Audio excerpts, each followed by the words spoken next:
Now, in this section of the course, we're going to be talking about a couple of different cyber defense frameworks, or models, or knowledge bases. And so, we're going to start out from a more holistic level, so we can understand threat actors and adversaries, and understand the different methodologies and stages of cyber attacks.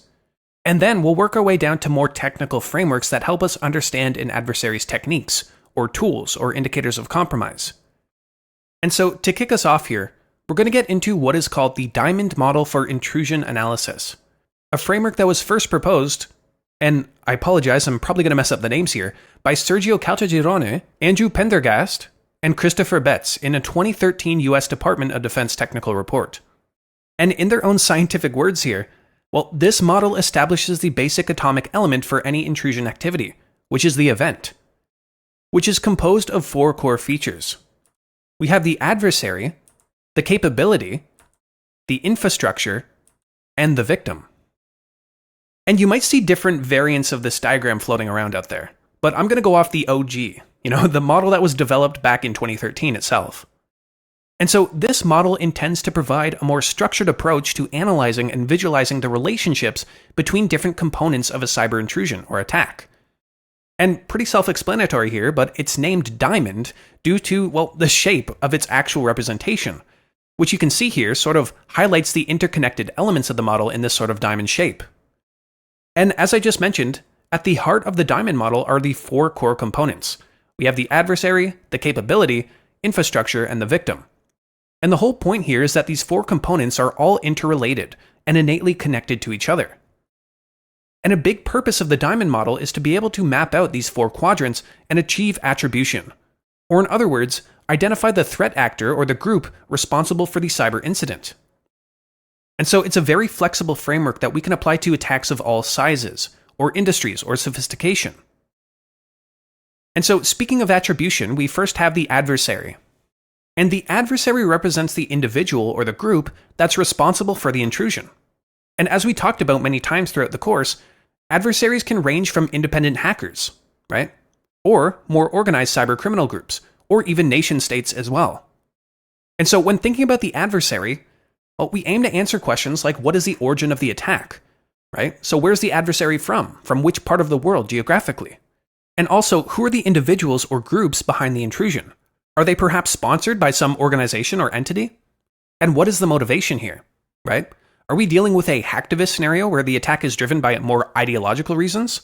Or is it a cyber criminal looking for financial gain? Or perhaps it's a nation-state attacker that's fueled by more geopolitical interests. And often we're not going to know the answers here right away. And we're going to have to use other parts of the diamond model and fill in the gaps and the interconnections before we can pinpoint the adversary.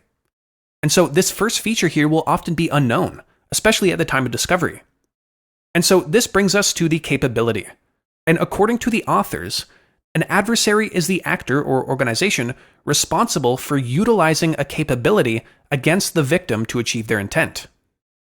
And so when we think about the interconnection of these different features within the diamond model, well, it can be helpful to include verbs, such as these, to describe actions and processes between them.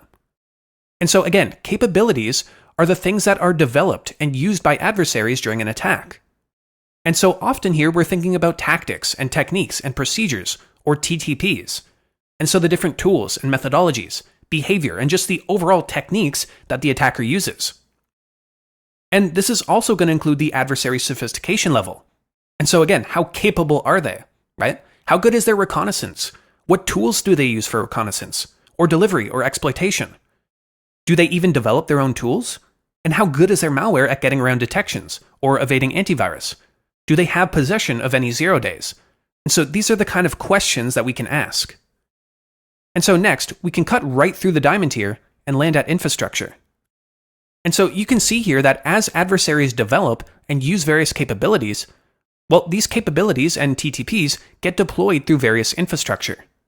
And so this is going to refer to all of the different resources and systems leveraged by the adversary to facilitate their attack, right? Like the technical backbone and, well, the infrastructure of their operations. And so this can include things like IP addresses or domain names, email addresses, USB devices, command and control servers, basically any other technical element that's used to support and manage the intrusion. And we can think of infrastructure as the means in which the adversary uses to deliver a capability. or maintain control of their capabilities, right? If we're thinking about a command and control scenario, and complete actions on objectives from the victim, right? So maybe exfiltrate data, or move laterally and compromise the systems farther.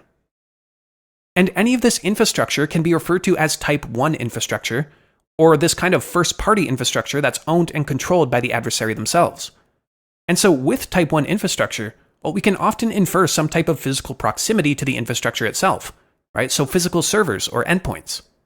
But more often than not, we're going to run into Type 2 infrastructure, which in this case is going to be controlled by an intermediary, whether knowingly or unknowingly. And so typically this is the kind of infrastructure that a victim will see as their adversary, even if it might be hosted or owned and operated by unrelated parties. And so we get more obfuscation and more difficulty when it comes to the geographic origin and attribution. And so we can think of infrastructure like zombies within a botnet, right? So infected machines that have no idea that they're part of a greater attack.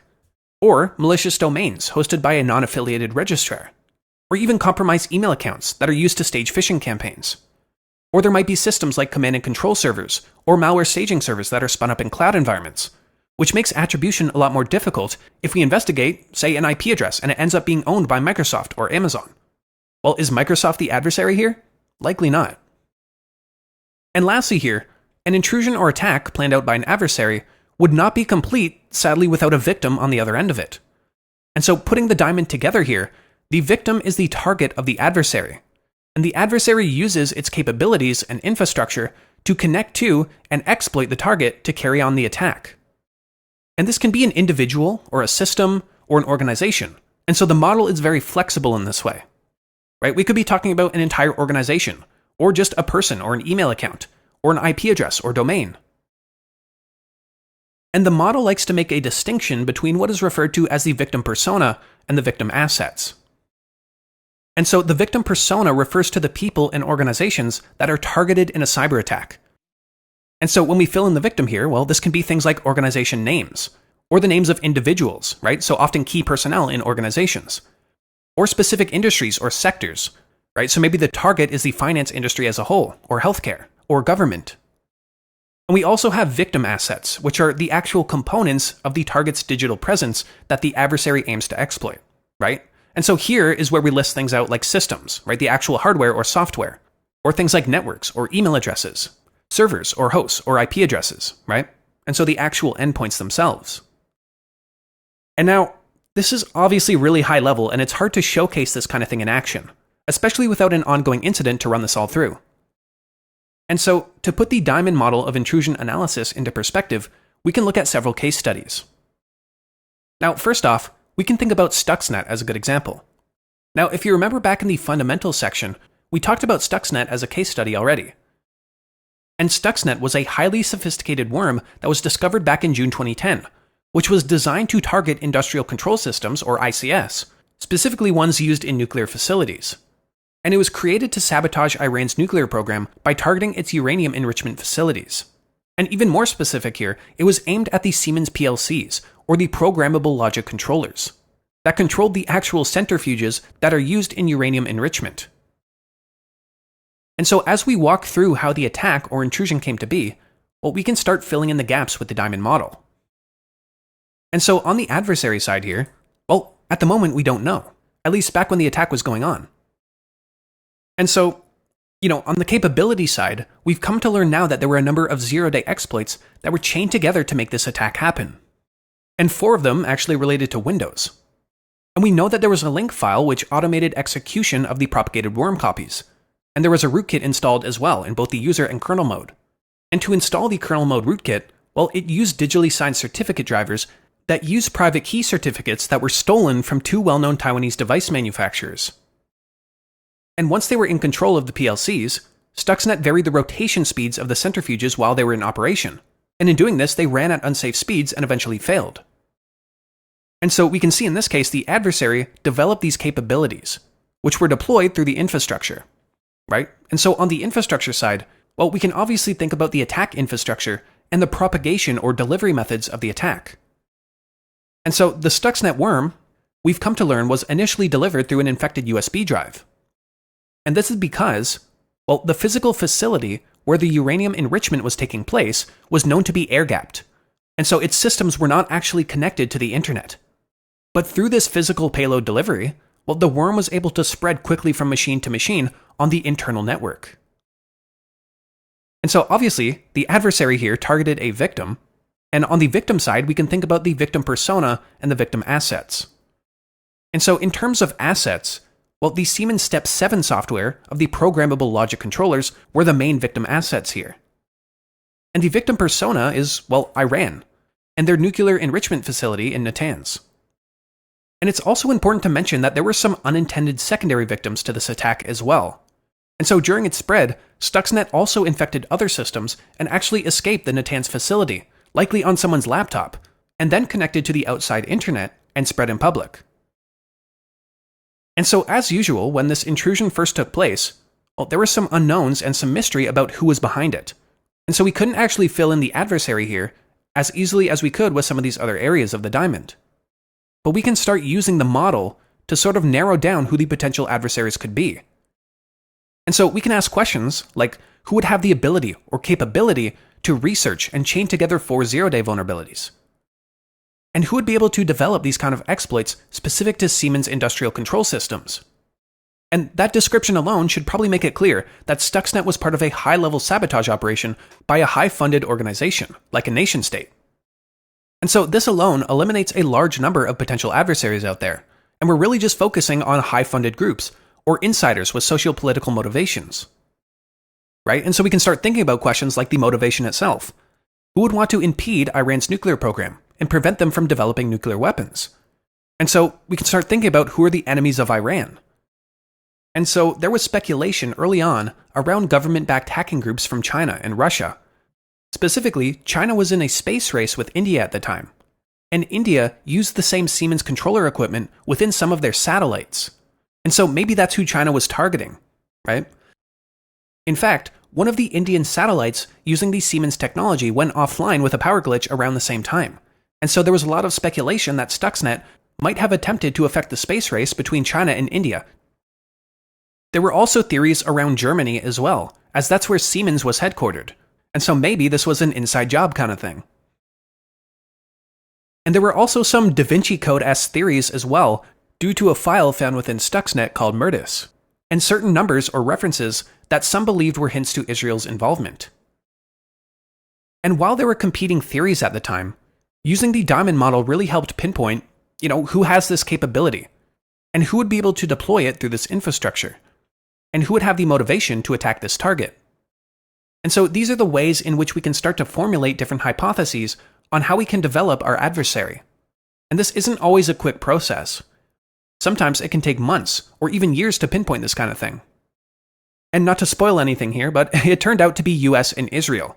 Again, in a political effort here to impede Iran's nuclear enrichment program and prevent the development of nuclear weapons. And so we can start moving through the different interactions and interconnections within the model now and start to see how everything worked.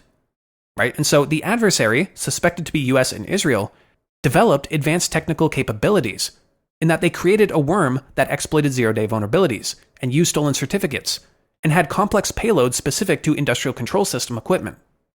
And so when we think about the link between adversary and infrastructure here, well, the capabilities that the adversaries developed were deployed through the physical air-gap facility with infected USB drives, ensuring that the worm could propagate and remain undetected.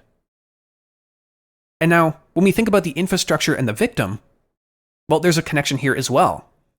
And so the worm's deployment through USB drives and network shares allowed it to penetrate and spread within the targeted facility's network, and reaching the PLCs and executing its sabotage. And lastly here, when we think about the capability exploiting the victim, well, that's pretty obvious, right? The 0 days and the sophisticated malware that was deployed, well, was used to exploit the centrifuges and eventually render them inoperable. And so at a high level, again, you can kind of see how this all maps out. Now, if you're interested in another real-world example here, I highly encourage you to read this report from Kathima, Omera, and Schick here from Carnegie Mellon University, titled Using Honeynets and the Diamond Model for ISC Threat Analysis. And so this study examined how a honeynet can generate threat intelligence for defending industrial control system networks.